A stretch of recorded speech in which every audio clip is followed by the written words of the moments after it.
여러분 만약 여기에 제가 칼 한 자루가 있다라고 한번 생각해 보도록 하겠습니다. 만약 이 칼이요 의사의 손에 들려가지고 사용이 된다라면 이 칼은 아마 사람의 상처를 치유하고 생명을 살리는 데 사용될 것입니다.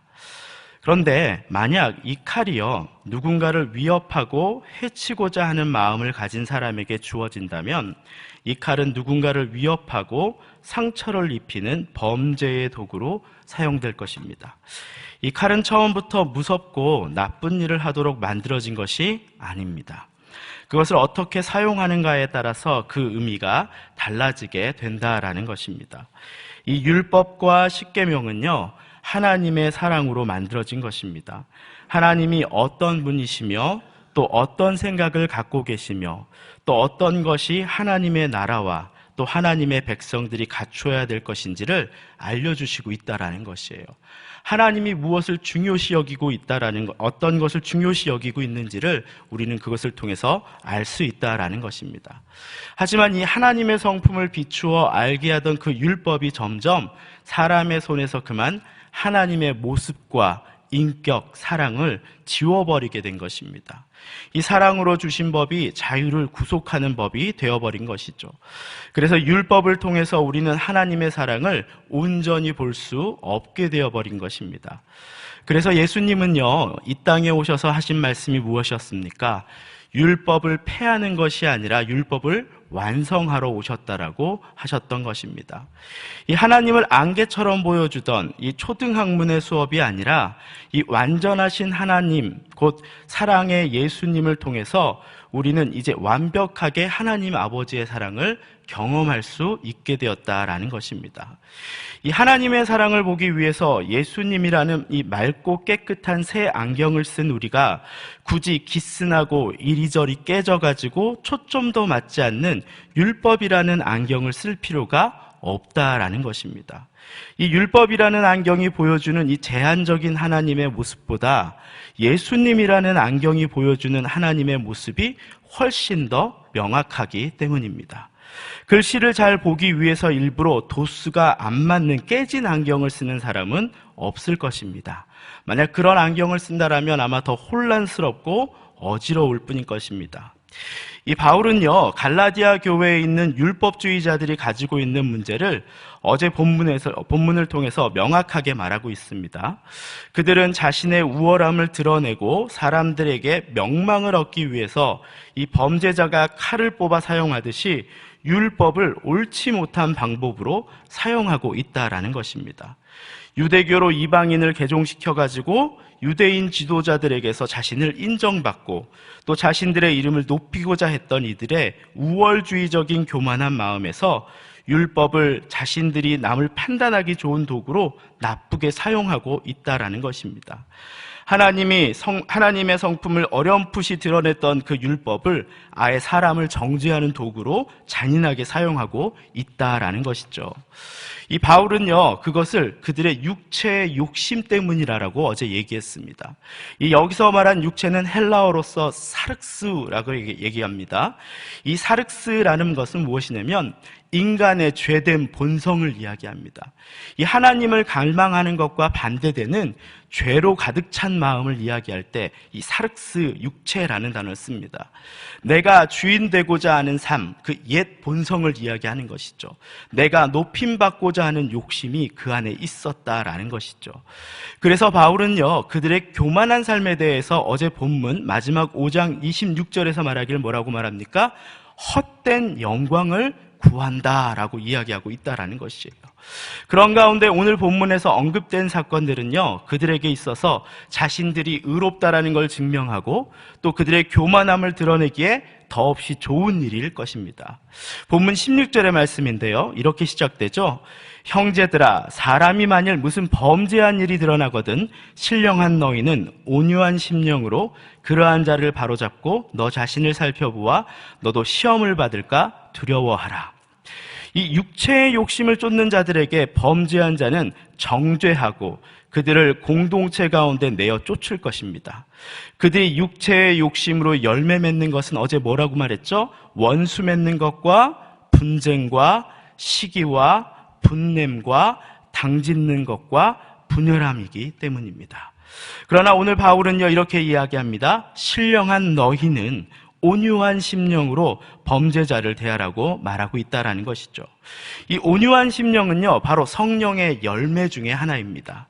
바울은 범죄한 자, 연약한 자를 우리가 대할 때도 우리는 성령을 따라서 또 성령의 열매대로 행해야 함을 말하고 있다라는 것입니다.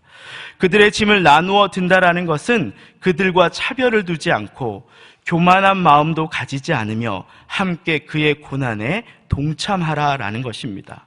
그렇게 본문 2절에서 말한 것처럼 그리스도의 법, 곧 사랑을 성취하라라고 말하고 있다라는 것이에요. 짐을 서로 지고 나누는 것, 이 바로잡는 것은 쉬운 것이 아닙니다. 이 본문에서 사용된 이 바로잡다라는 표현은요, 이 원래 원문에서는 어긋난 뼈를 다시 맞춘다라는 것이에요. 그러니까 뼈가 탈구된 거를 다시 맞춘다라는 것이에요. 그만큼 고통이 크다라는 것을 이야기하는 것입니다. 영혼을 향한 잉태하는 고통을 가져야 한다라는 것을 말하고 있다라는 것이에요. 그렇기 때문에 내 힘으로 그것을 이겨낼 수 없어요. 내 힘이 아닌 성령의 열매를 힘입어서만 그 일을 섬길 수 있고 우리가 시험에 빠지지 않을 수 있다라는 것이에요. 우리가 그렇게 낮아지고 겸손한 마음으로 섬길 수 있는 이유는 무엇입니까? 그것은 우리가 성령을 따라 사는 사람들은 우리를 스스로 높이지 않기 때문입니다.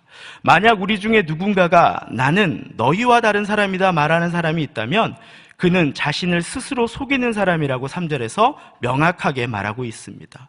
또 성경은 고린도전서 10장 12절에서 말하길 뭐라고 말합니까? 그런즉 선줄로 생각하는 자는 넘어질까 조심하라 라고 우리에게 충고하고 있다라는 것이죠. 여러분, 우리는요 모두 하나님의 은혜로 구원을 받은 사람입니다. 모두가 자기의 십자가 은혜의 짐을 지고 있는 사람들입니다. 하나님에게 받은 용서와 자녀이기에 주신 은사와 책임을 동시에 가지고 있는 사람들이라는 것이에요. 그렇게 우리는 나를 용서하신 그 하나님의 은혜를 바라보고 또 다른 사람의 연약함과 긍휼함에 긍휼함과 아픔에 공감할 수 있고 그의 짐을 나누어질 수 있는 것입니다. 심지어 하나님께서 나를 용서하시고 나를 세우신 그 하나님의 은혜를 기억하면서 연약한 자를 보면서 그도 하나님께서 세우실 것이고 그를 통해 하나님 나라가 세워질 것이다를 우리는 기대할 수 있다라는 것이죠. 나의 믿음이 다른 일을 위한 어떤 사랑의 섬김이 될 수 있다라는 것이에요. 여러분, 베드로후서 1장 7절부터 8절에 보면 이런 말이 있습니다. 이 경건의 형제 우애에 사랑을 더하라.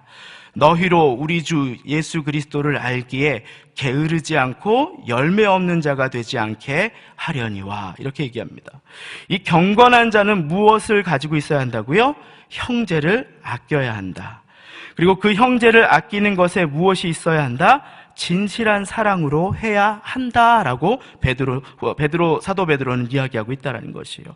이러한 것을 게으르지 않고 열매가 없지 않게 하라라고 베드로는 이야기하고 있다는 것이에요. 근데 여기서 게으르다라는 말의 원어는 무슨 뜻이냐면 고장나다라는 표현이에요. 고장나다. 그 말은 뭐냐면 만약 너희가 고장이 나면 경건은 있으나 형제를 진심으로 사랑하지 못하는 것은 믿음이 고장났다라는 표현인 거예요. 경건하지만 형제를 진심으로 사랑하지 못하는 자는 지금 고장났다, 이 표현을 하고 있다는 것이에요. 여러분, 누구도 자신의 높음을 자랑하지 않고 서로를 사랑하며 서로에게 종노릇하기를 즐겨하는 성령의 열매가 맺히는 공동체가 되면 나타나는 것이 있습니다. 여러분, 그것은요 자신들이 가진 것을 나누기를 즐겨한다라는 것이에요. 이 바로 사도행전에 나타난 이 공동체와 같은 것이죠. 그래서 본문 6절부터 10절까지는요 이 바로 성령의 열매가 충만한 공동체가 이루어가는 모습을 오늘 본문에서 볼 수가 있습니다. 이 말씀을 듣기를 사모하는 성도들은 어떻게 해요? 말씀을 가르치는 자와 모든 좋은 것을 어떻게 하라고 하죠? 함께 하라라고 말합니다. 하늘의 말씀을 전하는 그들을 아끼고 사랑함으로 자발적으로 그를 후원한다라는 것이에요. 그들과 좋은 것을 나눔에 아까워하지 않으며 말씀을 가르치는 자들은 그들의 후원에 감사하며 성도들을 위해 말씀 준비하는 것에 전무하고 더욱 집중하여서 말씀의 기쁨이 공동체 가운데 끊이지 않게 하라는 것입니다.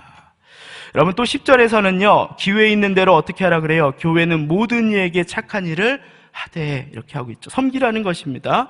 더욱 어떻게 하라 그래요? 믿음에 연약한 가정들로부터 하라라고 합니다. 자신들이 가진 것을 교회 안에 연약한 자들과 나누는 것을 먼저 즐겨하라라고 얘기하고 있습니다. 이것이 바로 성령을 따라 사는, 또 성령의 열매가 맺힌 공동체를 이야기하고 있다라는 것이에요. 바울은 마지막까지 무엇에 대해서 경계하고 있습니까? 육체의 것을 심는 자들을 경고합니다. 오직 성령을 위하여 심는 자만이 하나님의 영생의 자리에 온다고 말하면서 육체의 욕심을 따르는 자들을 경계하고 있죠. 스스로 속이지 말라. 하나님은 업신여기지 받지 아니하시니 사람이 무엇으로 심든지 그대로 거두리라. 자기의 육체를 위하여 심는 자는 육체로부터 썩어질 것을 거두고 성령을 위하여 심는 자는 성령으로부터 영생을 거두리라. 여러분, 사도와 성도를 거짓으로 섬겼던 아나니아와 삽비라가 생각이 나십니까? 베드로에게 그가 들었던 말의 경고를 잊지 말아야 합니다. 내가 성령을 속이고 사람에게 거짓말한 것이 아니요 하나님께 네가 속였다. 사람은 속일 수 있으나 하나님은 속일 수 없다는 것을 우리는 잊지 말아야 합니다. 여러분, 오늘 우리가 이 말씀을 통해서 발견하고 만날 수 있는 하나님은 그래서 어떤 것입니까? 오직 우리 가운데, 공동체 가운데 성령의 열매로서 서로가 사랑하기를 바라는 그 하나님의 마음을 우리는 볼 수 있다라는 것입니다. 이제 설교를 마무리하도록 하겠습니다. 오늘은요, 우리가 할 어떤 실천보다는 제가 작은 이야기를 나누면서 설교를 마치고자 합니다. 이 성도 간의 친밀한 교제와 사랑의 주제를 담고 있는 오늘 우리가 부른 찬송가 221장 주 믿는 형제들은 이라는 찬송이 있죠. 이 존 파우센 목사님이 지으신 찬송가입니다. 이 존 파우센 목사님은요, 영국 요크셔의 주에 형편이 좋지 않은 아주 작은 시골 교회에서 적은 사례비를 받으며 살아가고 있었다고 합니다. 그러던 어느 날 런던의 큰 교회에서 담임 목사 제안을 요청받은 그는 고민 끝에 제안을 수락하고 마지막 설교를 하고 그의 책과 가구를 마차에 싣고 떠날 채비를 하였다고 합니다. 그리고 그가 떠나려고 할 때요, 어느새 마차 주위에 성도들이 모여들어서 말없이 하염없이 눈물만 흘리고 있었다고 합니다. 가난하고 작은 시골 교회였지만 가족처럼 함께했던 시간을 떠올리던 존 목사의 눈에도 또 그의 아내도 끝내 슬픔을 이기지 못하고 눈물을 흘렸다고 합니다. 그리고 아내는 이렇게 말했다고 합니다. 여보, 우리가 갈 길이 아닌 것 같아요. 우리 주님이 원하시는 것이 뭔지 다시 생각해봐요. 이내 존 목사는요, 자신이 이 성도들을 등지고 도저히 떠날 수 없는 사람임을 깨닫게 되었고, 이 사람들이 보기에는 초라하고 가난한 삶이었지만 그가 이 교회에서 성도들과 나누는 사랑의 교제는 천국에서의 사귐과 같은 것이라는 것을 잘 알고 있었기 때문에 그는 성도들의 도움으로 마차에 올렸던 짐을 다시 내렸다고 합니다. 여러분, 교회로 돌아온 그는요, 혼자 조용히 눈을 감고 기도를 드렸다고 합니다.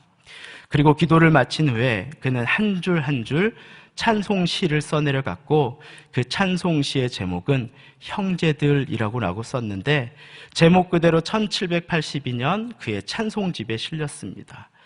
그는 천국과 같은 삶을 성도들과 실생활에서 누리면서 산 행복한 사람이었다라고 자신을 스스로 고백했다고 합니다.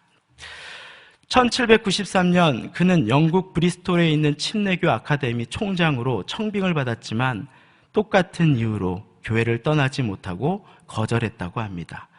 그는 가난하고 힘없는 사람들 곁에 남아 평생 하나님의 사랑을 전하며 살았다고 합니다. 여러분, 우리는요, 이 갈라디아서를 통해서요, 이 육체의 욕심, 곧 내가 주인 되고 나를 자랑하는 인생을 따라 사는 내가 아니라 이제는 성령을 따라서 또 성령의 열매로 사는 나와 생명이 있는 공동체가 되기를 소망하며 살아가는 이 동산교회 공동체가 되기를 축원합니다. 그런 마음의 다짐으로 오늘 본문 9절을 저와 여러분이 한 목소리로 읽고 기도하는 시간을 갖도록 하겠습니다. 본문 9절입니다. 우리가 선을 행하되 낙심하지 말지니 포기하지 아니하면 때가 이름에 거두리라. 아멘. 이 시간 기도합니다. 하나님, 우리가 연약한 자를 볼 때 긍휼한 마음과 사랑의 마음을 가진 믿음이 고장나지 않은 자, 서로 짐을 나누어 지는 자가 되게 하여 주시고 성령의 열매로 인내하며 그를 그리스도의 장성한 분량까지 세우는 나와 공동체가 되게 해달라고 이 시간 기도합니다.